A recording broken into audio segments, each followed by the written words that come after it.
राजकीय स्नातकोत्तर महाविद्यालय बागेश्वर में आयोजित G20 व्याख्यानमाला संपन्न हो गई है। इस दौरान वाद विवाद व पोस्टर प्रतियोगिता भी आयोजित की गई।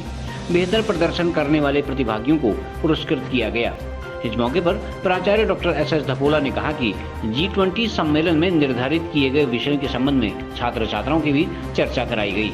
प्रतिभागी छात्र छात्राओं ने बताया कि व्याख्यानमाला से उन्हें काफी लाभ हुआ है। इस दौरान doctor Bhagwati Negi, doctor Mahesh Vishwakarma, doctor Neha Bhaguni आदि मौजूद थे। हम बहुत खुश हैं इसे प्राप्त करके और हम बहुत भाग्यशाली मानते हैं खुद को कि हम इसमें पार्टिसिपेट कर पाए और इससे हमको काफ़ी जानने को मिला है कि G20 से रिलेटेड और जो हेल्थ केयर सिस्टम है हमारे देश में, उससे हमको काफ़ी चीज़ें जानने को मिली हैं और हम इन सब चीज़ से रूबरू भी हुए हैं।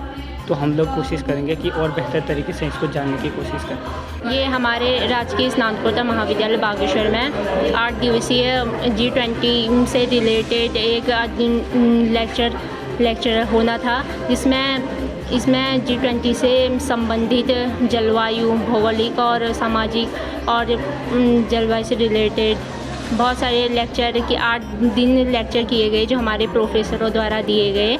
हमें इसके बारे में बहुत सारी जानकारी मिली, बहुत सारे डाउट्स क्लियर हुए। इसमें जनरली हमने जलवायु परिवर्तन के आयाम और परिणाम के बारे में, वैश्विक अर्थव्यवस्था पर भारत का प्रभाव, कोविड-19 महामारी की रोकथाम एवं प्रयास और कोविड-19 के दौरान जो शिक्षा का ट्रांसफॉर्मेशन हुआ था इसके बारे में, और जैविक खेती के द्वारा अपने कैसे आत्मनिर्भर बन सकते हैं इसके बारे में 8 दिवसीय प्रोग्राम में वक्ताओं के द्वारा बताया गया।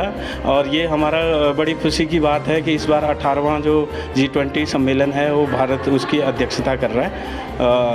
जनरली जो जलवायु परिवर्तन से जो समस्याएं आ रही हैं, आर्थिक रूप से भी लोग इसमें जो खेती को देख लें, अगर हम समय से बारिश ना हो या समय से अधिक ज़रूरत से ज़्यादा अधिक बारिश हो तो उसके कारण खेती में किसानों को दिक्कत हो रही है।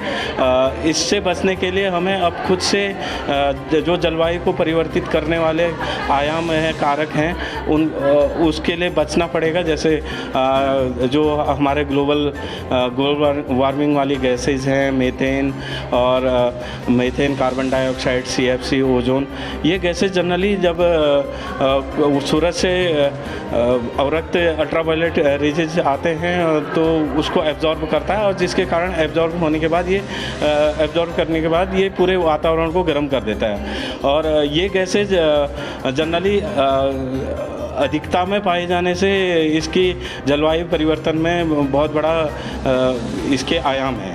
जैसा कि आप जानते हैं कि G20 की अध्यक्षता हमें इस बार भारत को मिली है, तो इसी क्रम में जो अध्यक्षता मिली है तो इसमें जैसा कि आप जानते हैं इसमें केवल आर्थिक पक्ष को ही नहीं देखना था, बल्कि कई जो उससे रिलेटेड टॉपिक्स थे उन पे भी हम लोग को बात करनी थी, जिसमें जैसे जलवायु परिवर्तन जो कि कभी वर्तमान में एक बहुत ही ज्वलंत समस्या के रूप में हमारे सामने है।